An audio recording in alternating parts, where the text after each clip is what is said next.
മധുരമൊഴിയിലേക്ക് എല്ലാവർക്കും സ്നേഹസ്വാഗതം.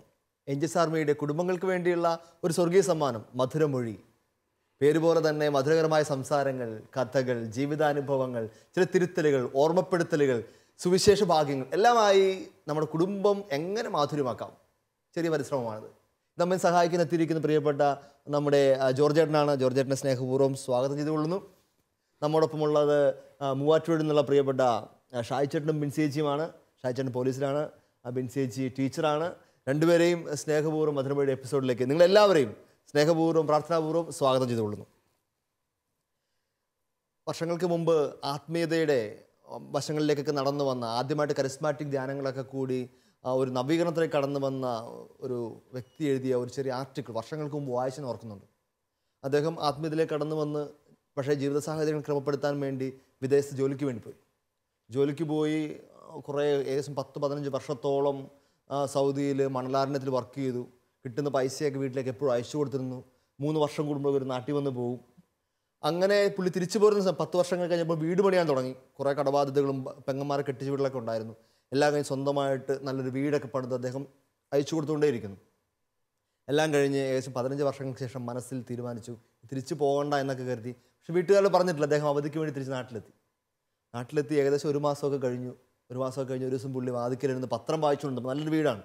വീടിൻ്റെ വാതിക്കൽ പത്രം വായിച്ചുകൊണ്ടിരുന്നപ്പോഴത്തേക്ക് മകള് കോളേജിലൊക്കെ പഠിക്കുന്ന പ്രായമായി. മകള് തൊട്ടടുത്ത വീട്ടിലൊരു പയ്യൻ്റെ പുറകിൽ ബൈക്കിലിരുന്ന് വരുന്നു. വീടിൻ്റെ വാതിക്കൽ ഇറങ്ങിയിട്ട് നടന്നിങ്ങ് വളരെ കൂളായിട്ട് പോരുന്നു. അപ്പോൾ അപ്പൻ ചോദിച്ചു, മോളെ, വീടിൻ്റെ അടുത്ത് കൂടി സായിപ്പന്മാരൊക്കെ പോകുന്നതല്ലാതെ, ടൂറിസത്തിന് വേണ്ടി വരുന്നതല്ലാതെ നമ്മൾ ജീവിക്കുന്നത് സ്റ്റേറ്റ്സിലൊന്നും അല്ലല്ലോ. അയൽപക്കത്തെ ആണുങ്ങളുടെ പുറകിലൊക്കെ നിന്ന് ബൈക്കിൽ കയറി, നീ പ്രായപൂർത്തിയായ പെൺകുട്ടിയല്ലേ. അപ്പോൾ മകളുടെ ഒരു കൂറ്റൻ ഡയലോഗ്, 3rd റേറ്റ് സീരിയലിലെ ഒരു 4th ഗ്രേഡ് ഡയലോഗ്, ഞാനും അപ്പനും തമ്മിൽ ചില ബാങ്ക് ഡ്രാഫ്റ്റുകളുടെയും ചില ബർത്ത്ഡേ കാർഡുകളുടെയും ബന്ധം മാത്രമല്ലേ ഉള്ളൂ. അപ്പൻ ചങ്കത്ത് കൈവച്ച് ആകെ നിലച്ചുപോയി. മനുഷ്യൻ ഞെട്ടിയിരുന്നപ്പോഴത്തേക്ക് മകൻ പതുക്കെ കൂളായിട്ട് പുറത്തേക്ക് ഇറങ്ങി വന്നിട്ട് ചോദിക്കുകയാണ്, ബൈക്ക് എല്ലാം അപ്പൻ മേടിച്ചു കൊടുത്തിട്ടുണ്ട്, അപ്പോൾ തിരിച്ചൊന്നും പോകാൻ സമയമായില്ലേ? കാരണം വീട്ടിൽ വന്നിട്ട് 1 മാസമായിട്ട് പോകുന്നില്ല. ഇങ്ങനെ ഷോക്കുകളുടെ മേൽ ഷോക്കായിട്ട് നിൽക്കുകയാണ്. പുള്ളി അങ്ങ് തകർന്നിരുന്നപ്പോഴത്തേക്ക് ഭാര്യ വന്നു. പുള്ളിക്ക് പറഞ്ഞു, ഭാര്യയ്ക്കെങ്കിലും മനസ്സിലാവുമല്ലോ കാര്യം. ഭാര്യയോട് ചോദിച്ചു, എന്താ മക്കൾ ഇങ്ങനെയൊക്കെ പെരുമാറുന്നത്? വളരെ വളരെ ക്യാഷ്വലായ ഡയലോഗ്. മക്കളൊക്കെ വളർന്നില്ലേ, അവരുടെ കാര്യങ്ങളിലൊക്കെ നമ്മൾ ഇത്രയൊക്കെ ഇടപെടേണ്ട ആവശ്യമുണ്ടോ? മനുഷ്യനാകെ തകർത്തും തരിപ്പണായി അവിടെ നിന്ന് എഴുന്നേറ്റ് ഒരു ദേവാലയത്തിൻ്റെ ചുവട്ടിൽ പോയിരുന്നിട്ട് മുൻപിൽ പോയിരുന്നിട്ട് ഇങ്ങനെ കരഞ്ഞുകൊണ്ട് പുള്ളി എഴുതുകയാണ്. ഒരു ഫേമസ് താലന്ത് എന്ന് പറയുന്ന മാസികയിൽ വന്നാണ്. പ്രകാരം എഴുതുകയാണ്, 15 വർഷം കൊണ്ട് ഗൾഫിലെ മണലാരണ്യത്തിൽ കഷ്ടപ്പെട്ട് ഞാൻ ഉണ്ടാക്കിയ പൈസ കൊണ്ട് നാട്ടിൽ കെട്ടിപ്പൊക്കിയത് ബാബേലായിരുന്നു. നമുക്കെല്ലാവർക്കും അറിയാം ബാബേൽ എന്താണെന്ന്. ഭാഷ ചിതറിപ്പോയിട്ട് പൂർത്തിയാക്കപ്പെടാതെ പോയ വലിയൊരു കൂടാരത്തിൻ്റെ പേരാണ് ബാബേൽ. സഹോദരങ്ങളൊക്കെ ചേർന്ന് ദൈവത്തെക്കാൾ വലുതാകാനായിട്ട് ശ്രമിച്ചു. അഹങ്കാരം കൊണ്ട് ചിതറിപ്പോയിടത്തിന് പേരാണ് ബാബേൽ. എന്നിട്ട് ഈ മനുഷ്യൻ എഴുതുകയാണ്, അവസാന ഭാഗം എഴുതി വയ്ക്കുകയാണ്, എൻ്റെ പ്രിയ സഹോദരങ്ങളെ, നമ്മുടെ കുടുംബങ്ങൾ പന്തക്കുസ്തകളായി മാറട്ടെ. താഴെ ഒരു വരി കൂടി എഴുതി വെച്ചു, പന്തക്കുസ്തയിൽ എല്ലാ ഭാഷയും എല്ലാവർക്കും മനസ്സിലായി. നമ്മുടെ കുടുംബങ്ങളിൽ, എൻ്റെ കുടുംബത്തിൽ എൻ്റെ ഭാര്യ, എൻ്റെ സംസാര ഭാഷ എൻ്റെ ഭാര്യയ്ക്ക് മനസ്സിലാവുന്നില്ല, മക്കൾ പറഞ്ഞ് എനിക്ക് മനസ്സിലാവുന്നില്ല, അത് ബാബേലായി മാറി. നിങ്ങളുടെ കുടുംബങ്ങളെങ്കിലും പന്തക്കുസ്തകളാകട്ടെ എന്ന് ഞാൻ പ്രാർത്ഥിക്കുന്നു. പ്രിയപ്പെട്ടവരെ, ഇന്ന് മധുരമൊഴിയിലെ നമ്മുടെ സംസാര വിഷയം ഇത് തന്നെയാണ്. നമ്മുടെ കുടുംബങ്ങൾ ഒരു പന്തക്കുസ്ത അനുഭവത്തിൽ വളരുന്ന കമ്മ്യൂണിക്കേഷൻ, അത് തുറന്നുള്ള സംസാരങ്ങൾ, പരസ്പരം മനസ്സിലാകുന്ന ഭാഷയിൽ സംസാരിക്കുന്ന ഒരു കുടുംബം ഈ ഒരു കാലഘട്ടത്തിൽ ഏറ്റവും വലിയ പ്രശ്നമായിട്ട് തന്നെ പറയുന്നത് തന്നെയാണ്. കൗൺസിലിങ്ങിനൊക്കെ കുഞ്ഞുങ്ങളെ കൊണ്ടുവന്നിട്ട് മാതാപിതാക്കൾ ഞങ്ങളോടൊന്നും പറയുന്നില്ല, അച്ഛനോടെങ്കിലും ഒന്ന് പറയും, എന്നിട്ട് ഞങ്ങൾക്ക് പറഞ്ഞു തരാം.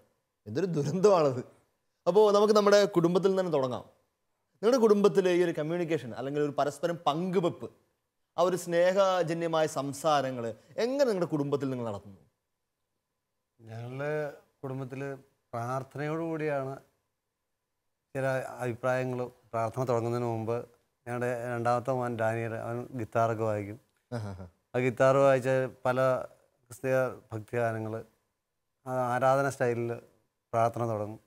അങ്ങനെ ആ പ്രാർത്ഥന ഇടയ്ക്ക് ചില ഞങ്ങളുടെ അന്നത്തെ സംഭവങ്ങളൊക്കെ സംസാരിക്കും. ഒരു പരിസാമശി പോലെ അങ്ങ് പോകും. അപ്പോൾ അങ്ങനെ പോകും.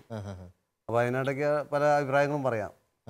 അഭിപ്രായ സ്വാതന്ത്ര്യം എല്ലാവർക്കും പുരുഷകാരനാണോ അഭിപ്രായ സ്വാതന്ത്ര്യം എല്ലാവർക്കും കൊണ്ട് തുറക്കം പറയുന്നത്?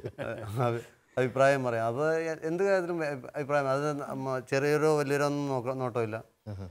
അതിൻ്റെ അത് നല്ലതാണെങ്കിൽ ഞങ്ങളത് അങ്ങ് അംഗീകരിക്കും, അല്ലാതെ അത് പറ്റില്ല എന്ന് അപ്പോൾ തന്നെ പറയുകയും ചെയ്യും. എന്തുകൊണ്ടാണെന്നും പറഞ്ഞു കൊടുക്കും. അത് പഠിക്കില്ലാത്തത് അവരെ സ്കൂളിലെ വിശേഷങ്ങളൊക്കെ പറയാനും വളരെ ഓപ്പണായിട്ട് ഷെയർ ചെയ്യാറുണ്ട്. അവരനുഭവിക്കുന്ന പ്രായത്തിൻ്റെ ചില പ്രോബ്ലംസ്, ക്ലാസ്സിലെ കുട്ടികളുടെ റിലേഷൻസ്. ഇപ്പം ഞാൻ ഓർക്കാറുണ്ട് ആ ഏജിൽ എനിക്കൊന്നും പറയാനുള്ളൊരു ഫ്രീഡം ഇല്ല. അത് അങ്ങനെ അന്ന് പറഞ്ഞത് അനുവദനീയമല്ലാത്തൊരു കാലഘട്ടം എന്ന് വെച്ചാൽ നമുക്ക് അതിനോട് പേടി. ഇപ്പം മക്കൾക്ക് വളരെ ഓപ്പണായിട്ട് ഓരോ കാര്യങ്ങളൊക്കെ റിലേഷൻസിൻ്റെ ഒക്കെ വരുമ്പോൾ പറയാറുണ്ട്.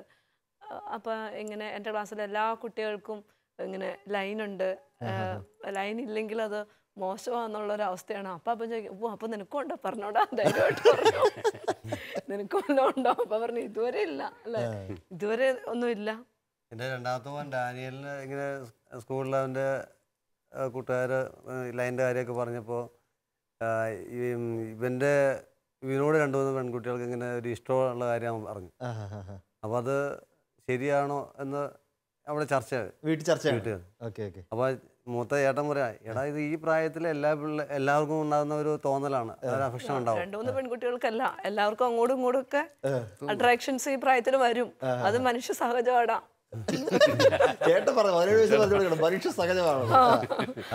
അല്ലെങ്കിൽ മനുഷ്യനല്ല, ആ ഡയലോഗാ പറഞ്ഞേ. അങ്ങനെ അതും ഉണ്ടായില്ലെങ്കിൽ മനുഷ്യനല്ല. എന്നിട്ട് എന്തോ ബയോളജി എന്തൊക്കെ പറഞ്ഞത് ഞങ്ങൾക്ക് മനസ്സിലായില്ല. ജീനിന്റെ ഹോർമോണിന്റെ എന്തൊക്കെയോ കഥകള്, അല്ലെങ്കിൽ മനസ്സിലായില്ല. പിന്നെ ഞങ്ങളുടെ വേദിയാവുന്നത് ഭക്ഷണ സമയത്താണ്. ഞങ്ങളെല്ലാവരും ഇരുന്ന് ഭക്ഷണം കഴിക്കുമ്പോൾ ഇങ്ങനെ അഭിപ്രായങ്ങൾ പറയാറുണ്ട്. ഇപ്പോൾ ഞങ്ങളുടെ വീട് പണി നടന്നുകൊണ്ടിരിക്കുകയാണ്. ഇപ്പോൾ മൂത്തവൻ അപ്പോൾ ഞാൻ എടുത്ത് വീട് പണി കണ്ടു. അതിൻ്റെ ഡോർ ഇങ്ങനെയാണ് വെച്ചിരിക്കുന്നത്. ഞാൻ അതിൻ്റെ പടം ഞാൻ മൊബൈലിൽ എടുത്തു തരാം, ഞങ്ങൾ പപ്പയെ കാണിച്ചു തരാം, അത് ഇഷ്ടമാണെങ്കിൽ നമുക്ക് എടുക്കാം കേട്ടോ എന്ന് പറഞ്ഞു. അപ്പോൾ അങ്ങനെ പോയി എടുത്തുകൊണ്ട് നമുക്ക് കൊള്ളാങ്കി എടുക്കാമെന്ന് പറഞ്ഞു. അങ്ങനെ മൊബൈലിൽ പടമൊക്കെ എടുത്തുകൊണ്ട് ഒന്ന് എന്നെ കാണിച്ചു. ഒരു നല്ലൊരു ആരോഗ്യപരമായ കമ്മ്യൂണിക്കേഷൻ വീട്ടിൽ നടക്കുന്നുണ്ട് ഉറപ്പായിട്ടും. തീർച്ചയായിട്ടും ഉണ്ട്. ഇവര് വിവാഹത്തെക്കുറിച്ചും അങ്ങനെ ഓരോ കാര്യങ്ങളൊക്കെ ചർച്ച ചെയ്യുമ്പം ഞാൻ ബോധപൂർവ്വം, സ്കൂളിൽ പഠിക്കുന്ന കുട്ടികളാണ്. അതെ അതെ, മൂത്തവൻ +2 കഴിഞ്ഞു.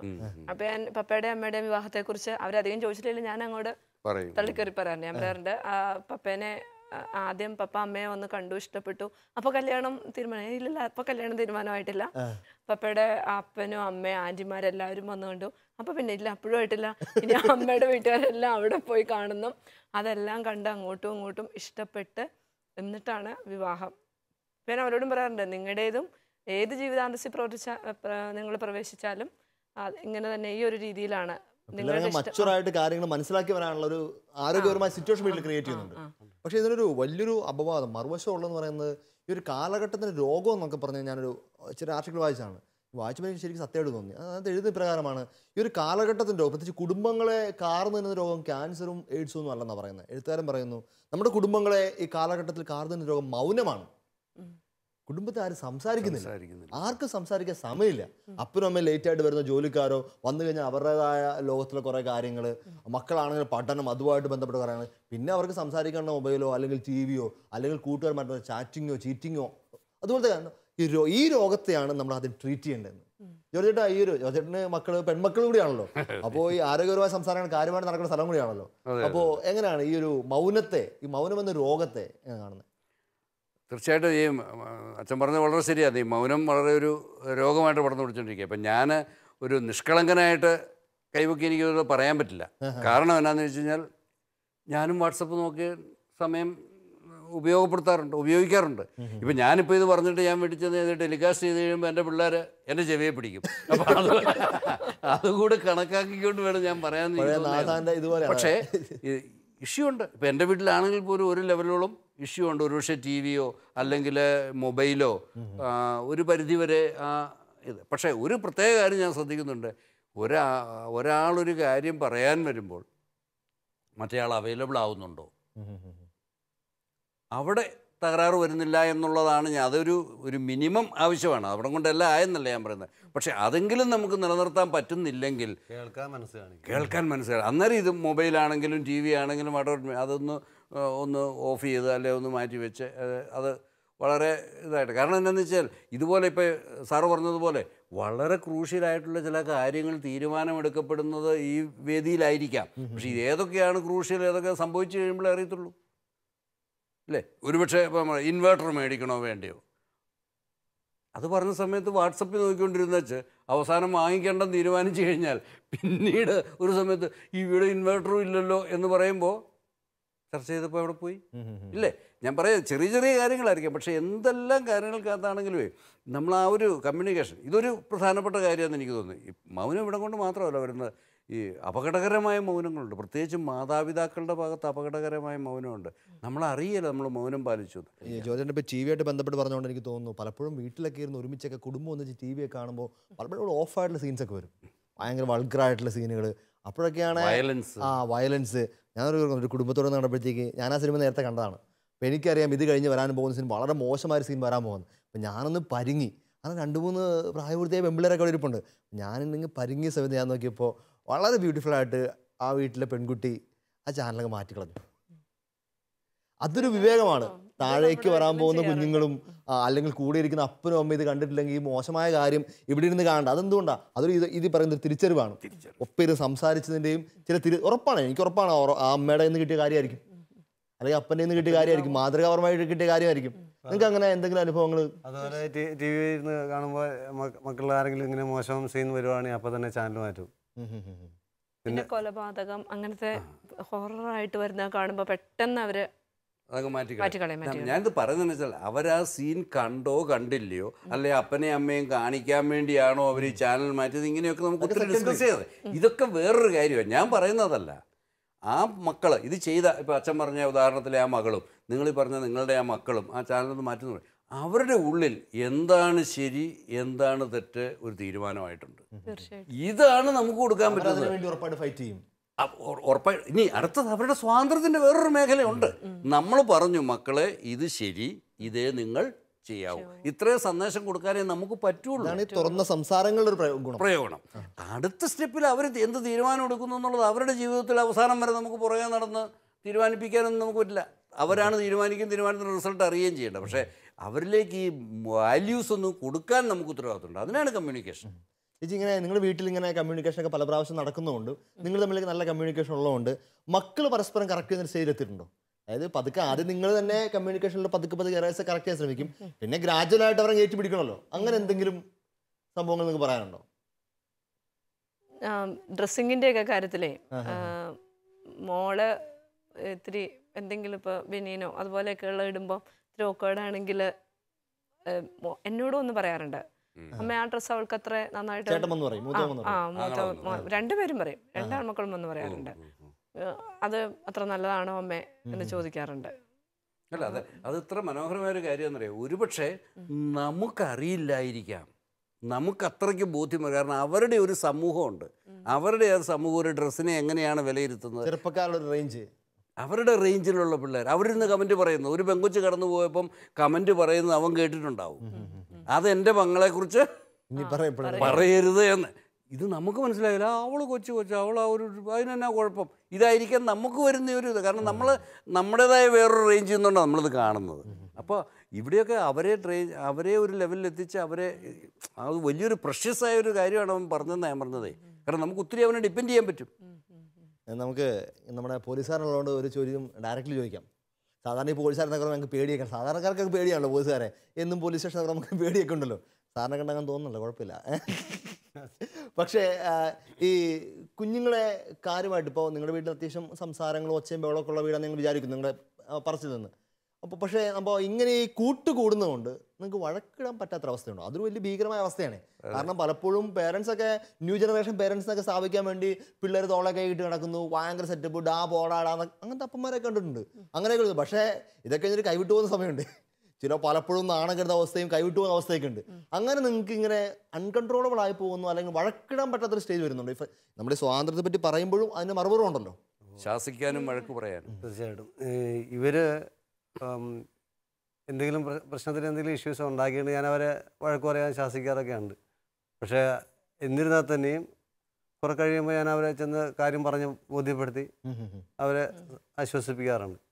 അച്ഛൻ്റെ ഒരു വലിയ ക്വാളിറ്റി എന്ന് വെച്ചാൽ ഒരിക്കലും അവരിങ്ങനെ വേദനിച്ച് ഉറങ്ങാറില്ല.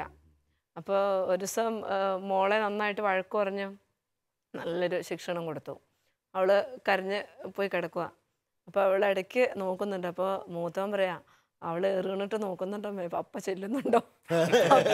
അവള് പ്രതീക്ഷിക്കുന്നുണ്ട് പപ്പ ചെല്ലുന്നുണ്ടോ ഇല്ലെന്ന് അവള് നോക്കിയാ എടുക്കണേന്ന് പറയും. അല്ല, അതിന് നല്ലൊരു മെസ്സേജ് കൊടുക്കുന്നുണ്ട് വെച്ചാൽ. കാരണം വെച്ച് കഴിഞ്ഞാൽ ഇവിടെ ആ കുട്ടിക്ക് അറിയാം എന്നെ അല്ല ശാസിച്ചത്, എൻ്റെ തെറ്റായ നിലപാടുകളിലെയോ പ്രവൃത്തിയോ ആണ് ശാസിച്ചത്. ക്രൂരനായ അപ്പനല്ല ഇത് ഇങ്ങനെ ഒരു ഇതുവരെ. അപ്പോൾ എന്നെ സ്നേഹിക്കുന്നുണ്ട്, അതുകൊണ്ട് എന്നാ പോയാലും അപ്പനിക്ക് വരും.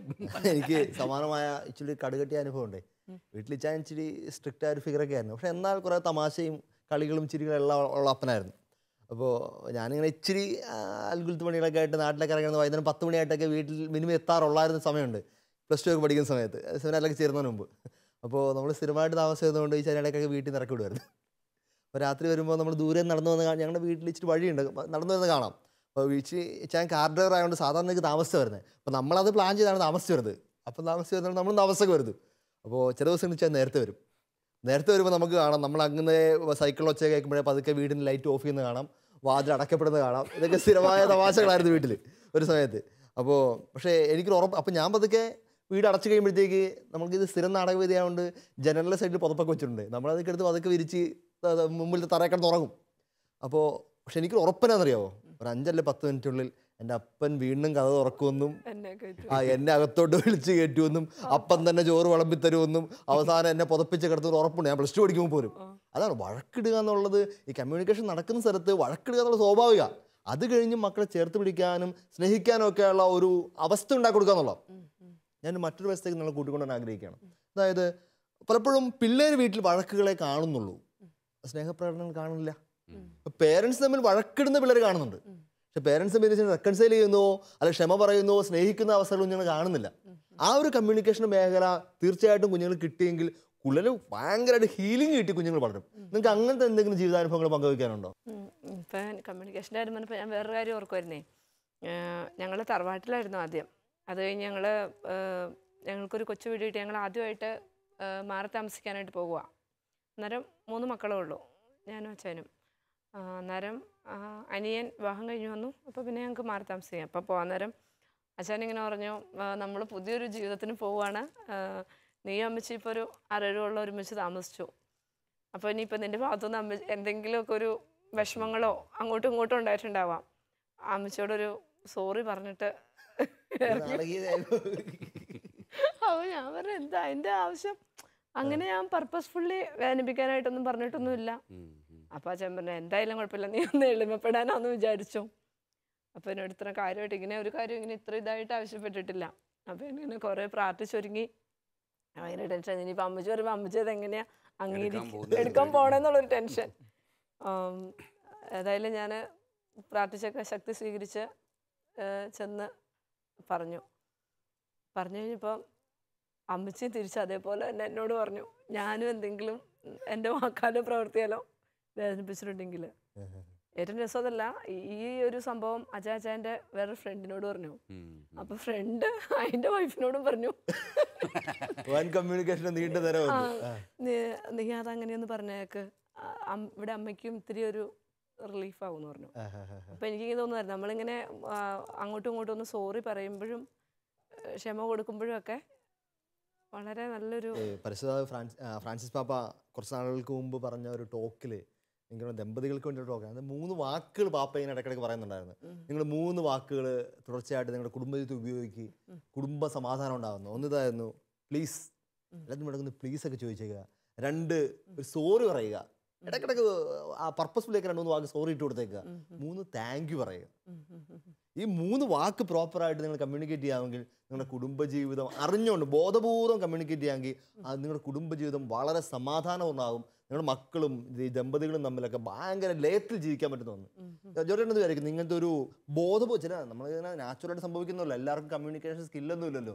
അല്ല എല്ലാവർക്കും തമാശ പറയാൻ പറ്റുന്നില്ല. അല്ലെങ്കിൽ പഴയ സിനിമയിലെ പോലെ അപ്പോൾ ബാർബർ എന്നൊക്കെ പറഞ്ഞ് പൊട്ടിച്ചിരി എന്നൊക്കെ പറഞ്ഞ് കോമഡിയൊക്കെ ഇറക്കേണ്ടി വരും. അതൊക്കെ നല്ല ബോറായി പോകും. അപ്പോൾ അതുകൊണ്ട് പക്ഷേ ബോധപൂർവമായ ചില രംഗങ്ങളൊക്കെ ഉണ്ടാക്കുമ്പോഴത്തേക്ക് അതൊരു സാങ്കത്യമില്ല ശരിക്കും. തീർച്ചയായിട്ടും അങ്ങനെ ഒരു ഇതിലൂടെ വരുമ്പോഴാണ് ബന്ധങ്ങൾക്ക് ഇഴയെടുപ്പം ഉണ്ടാവും. അതതിനകത്ത് അല്ല ഞാൻ പറയുന്നത് ഒരു തെറ്റും പറ്റാതെ കൃത്യമായിട്ട് പോകുന്ന ഒരു കുടുംബ ബന്ധത്തേക്കാൾ തെറ്റുകൾ പറ്റുകയും അത് തിരുത്തപ്പെടുകയും അത് പരസ്പരം മനസ്സിലാക്കുക, അംഗീകരിക്കുകയും.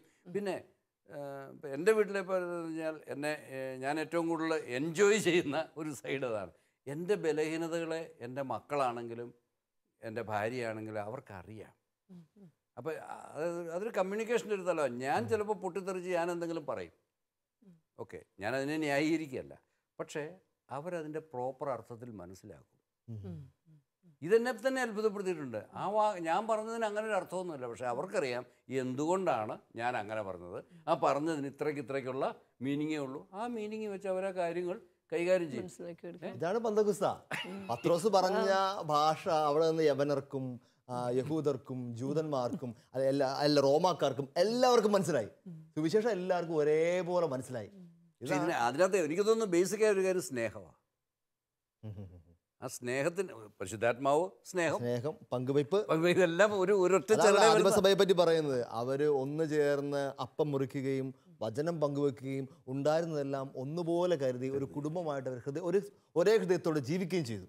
അങ്ങനത്തെ ഒരു ബന്ധത്തിലേക്കാണ് നമ്മൾ വരേണ്ടത്. അതാണ് നമ്മുടെ കുടുംബത്തിൻ്റെ ഒരു സെറ്റപ്പ് എന്ന് എനിക്ക് തോന്നുന്നത്. അങ്ങനെ ഒരു വരുമ്പം ഇതിപ്പോൾ ഞാൻ എൻജോയ് ചെയ്യുന്ന കാര്യം ഞാൻ പറയും. ഇതുപോലെ ഞാൻ അവരെക്കുറിച്ചും ചെയ്യാൻ തുടങ്ങുമ്പോൾ അങ്ങനെ ഓരോരുത്തരും പരസ്പരം ചെയ്യാൻ തുടങ്ങുകയാണെങ്കിൽ പിന്നെ എനിക്ക് തോന്നിയ സമയത്തിൽ സ്ട്രിക്റ്റ് ആയിട്ട് ഞാൻ പറയാറുള്ള കാര്യമാണ് അപ്പനെ ബഹുമാനിക്കണം എന്നുള്ളൊരു ഇത്. അതിനെ ഞാൻ വിട്ടുവീഴ്ച ചെയ്യാറില്ല. അപ്പം അവർക്ക് അറിയാം അപ്പം വരുമ്പോൾ ഇപ്പോൾ ഒരു TV കണ്ടുകൊണ്ടിരിക്കുവാണേലും എന്ത് ചെയ്യുവാണേലും അവർ എണീറ്റ് നിൽക്കും. അതുപോലെ തന്നെ ഗസ്റ്റൊക്കെ വരുമ്പോൾ TV ബഹുമാനം അതും ഞങ്ങളുടെ വീട്ടിൽ ഒരു നിയമം പോലെ പറയാറുണ്ട്. ഞങ്ങൾ TV കണ്ടുകൊണ്ടിരിക്കുമ്പോൾ ഗസ്റ്റ് വന്നാൽ അപ്പോൾ TV ഓഫാക്കണം. അല്ലെങ്കിൽ സംഭവിക്കുന്നതെന്ന് വെച്ചിട്ടുണ്ടെങ്കിൽ അവർ ജസ്റ്റ് ഒരു ഹായ് ബൈ പറഞ്ഞു പിന്നെ അവർ TV-യിൽ ശ്രദ്ധിച്ചുകൊണ്ടിരിക്കുക. ബാക്കി ഇവരോട് മിണ്ടാനോ കമ്മ്യൂണിക്കേഷനോ എൻ്റെ അടുക്കൽ ഒരു കുടുംബം ഒരിക്കലും വന്ന് ഓർക്കുന്നുണ്ട്. എൻ്റെ ഒരു സുഹൃത്ത് എന്നോട് പലപ്പോഴും വിളിച്ച് സംസാരിക്കുന്ന ഒരു പെൺകുട്ടിയുടെ മാതാപിതാക്കളാണ്. അവർക്ക് അറിയേണ്ടത് ഈ കുഞ്ഞിൻ്റെ ജീവിത രഹസ്യങ്ങളൊക്കെയാണ്. വളർച്ചയുടെ പ്രായത്തിലെത്തി കുഞ്ഞിൻ്റെ ജീവിത രഹസ്യങ്ങൾ, അവളുടെ കൂട്ടുകാരൊക്കെയാണ്, അവരാരൊക്കെയായിട്ട് സംസാരിക്കുന്നു. ഞാൻ ചോദിച്ചു, അത് നിങ്ങൾ മാതാപിതാക്കളല്ലേ, നിങ്ങൾ എൻ്റെ അടുക്കുമെന്നാണ് ചോദിക്കേണ്ടത്. തിരിച്ചല്ലേ നമുക്ക് വല്ല റെഫറൻസിൻ്റെ അവരോടല്ലേ ചോദിക്കേണ്ടത്. കാരണം എല്ലാ മാതാപിതാക്കൾക്കും ആഗ്രഹമുണ്ട് അവർ പിള്ളേർ വളർച്ചയുടെ പ്രായങ്ങളിൽ എത്തിച്ചേർന്ന് കഴിയുമ്പോഴത്തേക്ക് അവരെന്തൊക്കെയാണ് അവരുടെ മക്കൾ ചെയ്യുന്നത്, എല്ലാവർക്കും അവരുടെ രഹസ്യങ്ങളൊക്കെ അറിയാൻ ആഗ്രഹമുണ്ട്. പക്ഷെ അതിനൊന്നൊരു ഷോർട്ട് കട്ടൊന്നുമില്ല. അത് ആദ്യം മുതലേ ബാല്യം മുതലേ ഈ സംഭാഷണങ്ങളിലും ഒപ്പവരിക്കലിലും കളിയിലും ചിരിയിലൂടെയൊക്കെ പോയാൽ മാത്രമേ ഈ ഒരു ലെവലിലേക്ക് അവസാനം വരുമ്പോൾ ജീവിതത്തിലെ ഒരു ക്രൂഷ്യൽ സിറ്റുവേഷൻസ് വരുമ്പോൾ മക്കൾ അങ്ങനെ പ്രതികരിക്കുമെന്ന് അവർക്ക് മനസ്സിലാവത്തുള്ളൂ. ജോർജ് അതങ്ങ് നോക്കിക്കാണും ജോർജ് ചേട്ടാ അതിനെപ്പറ്റി. തീർച്ചയായിട്ടും ഞാൻ പറയുന്നത് വെച്ചാൽ ഇവിടെ ശരിക്കും നമ്മുടെ കുഞ്ഞുങ്ങളെ നമ്മൾ വാച്ച് ചെയ്യുന്നുണ്ടെങ്കിൽ ഒരു ദിവസം അവർ വരുമ്പോൾ അവരുടെ മുഖം കാണുമ്പോൾ നമുക്ക് നിനക്കെന്ത് പറ്റി, വാസ്തവത്തിൽ ആ ചോദ്യം വളരെ പ്രധാനമാണ്. എന്ത് പറ്റി മോളെ, നിനക്കെന്നാ പറ്റി? അത് നിനക്കെന്നാ പറ്റി എന്നല്ലല്ലോ നമ്മൾ ചോദിക്കുന്നത്. മോളെ നിനക്കെന്നാ പറ്റി? എന്തെങ്കിലും പറ്റിയെങ്കിൽ അത് പറയാനുള്ള എല്ലാവർക്കും, എന്തെങ്കിലും പറ്റുന്ന എല്ലാവർക്കും അതൊന്ന് വെളിപ്പെടുത്താനും അതൊന്ന് ഹീലാകാനുമുള്ള ആഗ്രഹമുണ്ട്. പക്ഷെ പലപ്പോഴും അത് വന്ന് ഏറ്റവും ആദ്യം പറയേണ്ടത് അധ്യാപകരോടല്ല, വാസ്തവത്തിൽ വേറെ ആരോടുമല്ല, അപ്പനോടും അമ്മയോടുമാണ്. വേറെ എവിടെയും നമുക്ക് അത്രയും സെക്യൂരിറ്റി പ്രതീക്ഷിക്കാനാവില്ല. അപ്പോൾ അവിടെ വന്ന് പറയട്ടെ. പക്ഷേ അവർ പറയുന്നില്ലെങ്കിൽ അതിന് കാരണം എന്താ? അവിടെയാണ് ഏറ്റവും അധികം ഭയപ്പെടുന്നു എന്നുള്ളതാണ്. അപ്പോൾ കുഴപ്പം എനിക്ക് പറ്റിയതിന് ഇനി ബാക്കി ശിക്ഷയും കൂടെ ഞാൻ തന്നെ ഏൽക്കേണ്ടി വരും. അതിൽ ഭേദം ഒഴിവായി നിൽക്കുക. ഇതുമല്ലാതെ നമ്മളവരെ വാച്ച് ചെയ്യണം, അവരെ പ്രോത്സാഹിപ്പിക്കണം, ഒരു അവസരം കൊടുക്കണം. വാസ്തവത്തിൽ കൊലപാതകം ചെയ്യുന്നതിന് മുമ്പ് കായേൻ പോയി കെറുവിച്ച് കുത്തിയിരിക്കുക. അവൻ്റെ ബലി സ്വീകാര്യമായില്ല, മറ്റവൻ്റെ ബലി സ്വീകാര്യമായി. ഓക്കെ, അവൻ പിഴപ്പെട്ടതാ എന്ന് പറഞ്ഞുകൊണ്ട് പോവുകയല്ല ദൈവം ചെയ്തത്. ദൈവം പോയി ചോദിക്കുക, മോനെ എന്താ നിൻ്റെ മുഖം വാടിയിരിക്കുന്നത്? അവൻ മിണ്ടുന്നില്ല. അല്ല, നീ എന്താ ഇങ്ങനെ ദേഷ്യപ്പെട്ടിരിക്കുന്നത്? മിണ്ടുന്നില്ല. ദൈവം പോകുന്നില്ല, അവിടെ നിൽക്കുക. അവസാനം അവൻ്റെ വാ തുറന്നിട്ട് അവനൊന്ന് ദേഷ്യപ്പെടുവോ കരയുവോ എന്തെങ്കിലും ചെയ്താൽ മതിയായിരുന്നു. അവനൊന്നും ചെയ്യുന്നില്ല. അത് തീർച്ചയായും പറഞ്ഞാൽ കമ്മ്യൂണിക്കേഷൻ അവൻ കംപ്ലീറ്റ് സ്വിച്ച് ഓഫ് ചെയ്തു. ഇതാണ് അവന്. അത് ദൈവത്തിന് മനസ്സിലായി. അതോടെ ആ ബന്ധം തകരുകയാണ് ദൈവത്തിന്. അവസാനം എന്നിട്ടും ദൈവം വിട്ടുകൊടുക്കുന്നില്ല. ദൈവം പറയാ എന്ന്, നീ നല്ലത് പ്രവർത്തിക്കുന്നില്ലെങ്കിൽ പാപം പടിവാതുക്കൽ നിൽക്കുന്നു, എന്നാൽ നീ അതിനെ കീഴടക്കണം. അത് അവസാനം ദൈവം. ഇത് വാസ്തവത്തിൽ നമുക്കൊരു മാതൃകയാകാൻ വേണ്ടി ദൈവം ചെയ്തു എന്ന് വേണമെങ്കിൽ പറയാമെന്ന് എനിക്ക് തോന്നുക. നമ്മുടെ കുഞ്ഞുങ്ങളെ അവരും അവൻ വേണ്ടിയില്ല, പോട്ടെ, അതല്ല. അല്ലല്ലോ അവൻ അങ്ങനെയാണ്. അല്ല, അവസാന ശ്രമം വരെയും നമ്മൾ നടത്താൻ ഇതുണ്ട്. ഇനി ഒന്നും പറ്റുന്നില്ലെങ്കിൽ ഇത് ദൈവത്തിന് വിവരം അറിയാൻ മേലാഞ്ഞിട്ടല്ലോ, വിവരമെല്ലാം ദൈവത്തിനറിയാം. പക്ഷേ അവൻ്റെ വായിൽ നിന്ന് അത് വീഴുമ്പോൾ, അവൻ്റെ ഉള്ളിൽ ആ അമർത്തി വെച്ചിരിക്കുന്നതൊന്ന് പുറത്തേക്ക് വരുമ്പോഴാണ് അവർ റിലീഫ് കിട്ടുന്നത്. വാസ്തവത്തിൽ അവൻ അവിടെ ഒന്ന് ദൈവത്തോടും ദേഷ്യപ്പെട്ടാൽ മതിയായിരുന്നു. എന്നോടിപ്പോൾ ഓരോന്ന് പറഞ്ഞുകൊണ്ട് വന്നിരിക്കുന്നു, എൻ്റെ പേര് സ്വീകരിച്ചില്ല, എന്നിട്ടിപ്പോൾ എന്നോട് കിന്നാരം പറഞ്ഞുകൊണ്ട് വന്നിരിക്കുകയാണോ എന്ന് ദൈവത്തെ ഒന്ന് ചാടിച്ചിരുന്നെങ്കിൽ മതിയായിരുന്നു. അവിടെ ദൈവത്തിന് അതിനൊരു മറുപടി ഉണ്ട്, മോനെ നീ നല്ലത് ചെയ്തിരുന്നു, നീ ഇങ്ങനെ ചെയ്തിരുന്നെങ്കിൽ അങ്ങനെ ചെയ്തത്, അല്ല നിന്നോട് എനിക്ക് ഇഷ്ടക്കുറവ് വല്ലതും കൊണ്ടോടാ, നിന്നെ എനിക്ക് കാര്യം ഒരു കൊലപാതകം അവിടെ നടക്കത്തില്ലായിരുന്നു. ആദ്യത്തെ കൊലപാതകം നടക്കത്തില്ലായിരുന്നു. ആദ്യത്തെ കൊലപാതകം ഒഴിവാകുമായിരുന്നു. നമുക്ക് സമയത്തിൻ്റെ പരിമിതി മൂലം ഒരു നല്ല അമ്മയെ അനുസ്മരിച്ചിട്ട് നിർത്താമെന്ന് വിചാരിക്കുന്നു. എൻ്റെ ഏറ്റവും അടുത്തൊരു സുഹൃത്ത് അവൻ്റെ അമ്മയെപ്പറ്റി പറഞ്ഞ മനോഹരമായൊരു അനുഭവം എൻ്റെ മനസ്സിലുണ്ട്. എല്ലാവരും ഇഷ്ടപ്പെട്ട സ്ത്രീകളെപ്പറ്റി ഷെയറിങ് നടക്കുകയാണ്. ഏറ്റവും ഇഷ്ടപ്പെട്ട സ്ത്രീയാണ്. അപ്പോൾ അവർ കോളേജ് വെച്ച് കണ്ട ആൾക്കാരെയും +2 പഠിച്ച ആൾക്കാരെയൊക്കെ പറയാണ്. പിന്നെ പറയാണ്, എനിക്ക് എൻ്റെ ജീവിതത്തിൽ ഏറ്റവും ഇഷ്ടപ്പെട്ട സ്ത്രീ എൻ്റെ അമ്മയാണ്. ഞങ്ങളിങ്ങനെ നമിച്ചുപോയി. ഒരു ചെറുപ്പക്കാരൻ അങ്ങനെയൊക്കെ അങ്ങനെ പറയാൻ പറ്റും വിചാരിച്ചിട്ട്. എന്നിട്ട് ഇവൻ പറയുകയാണ്, ഞാൻ ജീവിതത്തിൽ ചില അവസ്ഥകളിലൂടെ കടന്നുപോയി. ഒരു ചെറുപ്പക്കാരൻ കടന്നു പോകാവുന്ന എല്ലാ പാവാവസ്ഥകളിലും കടന്നു പോയിട്ടുണ്ട്, എല്ലാ തകർച്ചകളിലും കടന്നു പോയിട്ടുണ്ട്. പക്ഷേ ഞാൻ തിരിച്ചു ചെന്ന് ഒരു കുമ്പസാരക്കൂട് പോലെ അമ്മയുടെ മടിയിൽ കിടന്ന് ഇതെല്ലാം പറഞ്ഞു കഴിഞ്ഞപ്പോൾ അമ്മ കണ്ണീര് കൊണ്ട് ഒഴുകി. എന്നിട്ടും തലോടിക്കൊണ്ട് പറഞ്ഞു, മോനെ കുഴപ്പമില്ല, നീ ഈശോയുടെ കൊച്ചാ, നീ വിശുദ്ധനാവും. ഇവൻ പറയാണ്, അമ്മ നീ വിശുദ്ധനാവെന്നൊക്കെ പറയുമ്പോഴത്തേക്ക് എനിക്ക് പിടിച്ചു നിൽക്കാൻ പറ്റാത്ത പൊട്ടിക്കരയാണ്.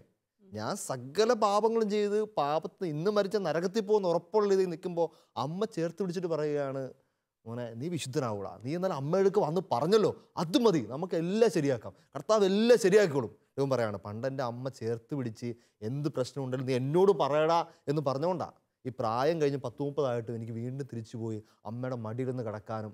ഇവൻ മറുപുറം പറയാണ്, അവനിപ്പോൾ ഭയങ്കര വലിയ മാനസാന്തര അനുഭവത്തോടെ കടന്നുപോയി.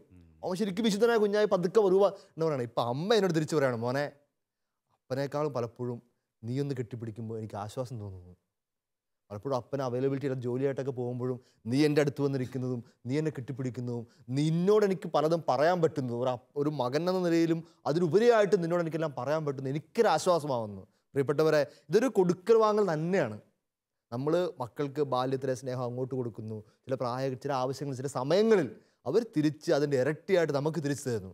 നമ്മൾ തുറന്ന് സംസാരിക്കാൻ, തുറന്ന് സങ്കീർത്തനങ്ങൾ പാടാൻ, ഉറക്കെ പൊട്ടിച്ചിരിക്കാനൊക്കെ നമ്മുടെ കുടുംബങ്ങൾ സാധിക്കുമെങ്കിൽ നമ്മുടെ കുടുംബം ശരിക്കും നമ്മുടെ കുടുംബത്തെ കാർന്നു നിന്ന പാപത്തിൻ്റെ മൗനങ്ങൾ അല്ലെങ്കിൽ ബന്ധത്തിൻ്റെ തകർച്ചകളൊക്കെ മാറാൻ ഇതൊരു നല്ല രാത്രിയാവട്ടെ.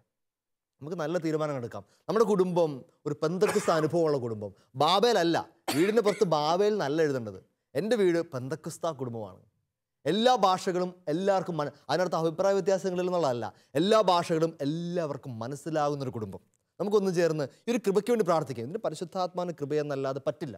സ്വർഗത്തിൻ്റെ കൃപ കിട്ടാതെ നമുക്ക് മാനുഷികമായിട്ട് ചെയ്യാൻ പറ്റുന്ന കാര്യമല്ലത്. അതുകൊണ്ട് നമുക്കൊന്ന് ചേർന്ന് കുടുംബം ഒന്നിച്ച് കരങ്ങളൊന്ന് സ്വർഗത്തിലേക്ക് ഉയർത്തി, കരങ്ങൾ കോർത്ത് പിടിച്ച് ഒന്ന് സ്വർഗത്തിലേക്ക് ഉയർത്താം. നമുക്കൊന്ന് ചേർന്ന് കുടുംബം ഒന്നിച്ച് പ്രാർത്ഥിക്കാം.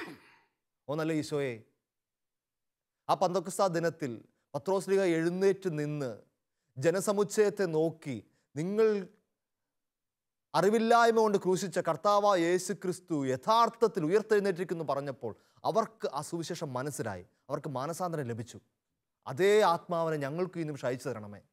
ഞങ്ങളുടെ ഹൃദയങ്ങളിലേക്കും നിൻ്റെ പരിശുദ്ധാത്മാവ് നിറയട്ടെ. തീനാവുകളായിട്ട് ഞങ്ങളുടെ ജീവിതങ്ങളിലേക്കും ഞങ്ങളുടെ കുടുംബങ്ങളിലേക്കും പരിശുദ്ധാത്മാവ് വരട്ടെ. ഞങ്ങൾ തുറന്ന് സംസാരിക്കട്ടെ. ഹൃദയത്തിൻ്റെ പൊട്ടലുകൾ വിട്ടുമാറട്ടെ. എല്ലാ ബന്ധനങ്ങളും ഈ നിമിഷം കർത്താവായ യേശു ക്രിസ്തു നാമത്തിൽ അഴിഞ്ഞു മാറട്ടെ. കുടുംബ ബന്ധങ്ങൾ വന്നിരിക്കുന്ന എല്ലാ ബന്ധനങ്ങളും എല്ലാ കെട്ടുപാടുകളും ഈ നിമിഷം കർത്താവായ യേശു ക്രിസ്തുവിൻ്റെ നാമത്തിൽ വിട്ടുമാറട്ടെ. സ്വർഗത്തിന് വലിയ സ്വാതന്ത്ര്യം ലഭിക്കട്ടെ. ദൈവമക്കളുടെ സ്വാതന്ത്ര്യത്തോട് പരസ്പരം പങ്കുവെക്കുന്ന കുടുംബങ്ങളായി മാറട്ടെ. ആദിമസഭയിലെ ആ പങ്കുവെപ്പിൻ്റെ അനുഭവം ഞങ്ങളുടെ കുടുംബങ്ങളിൽ നിറയട്ടെ. തെറ്റുകൾ തുറന്നു പറയാൻ, ക്ഷമ ചോദിക്കാൻ, അനുവാദങ്ങൾ ചോദിക്കാൻ, പ്രോത്സാഹിപ്പിക്കാൻ, സങ്കീർത്തനങ്ങൾ ഉറക്കെ പാടാൻ തമ്പുരാനെ ഞങ്ങളുടെ ഈ കുടുംബത്തിന് ഈ രാത്രിയിൽ പ്രത്യേകമായ കൃപകൾ നൽകി അനുഗ്രഹിക്കണമേ. നിന്റെ സ്വർഗത്തിൻ്റെ ശക്തിയെ, ആത്മാവിനെ ഞങ്ങളിലേക്ക് അയച്ചു തരണമേ.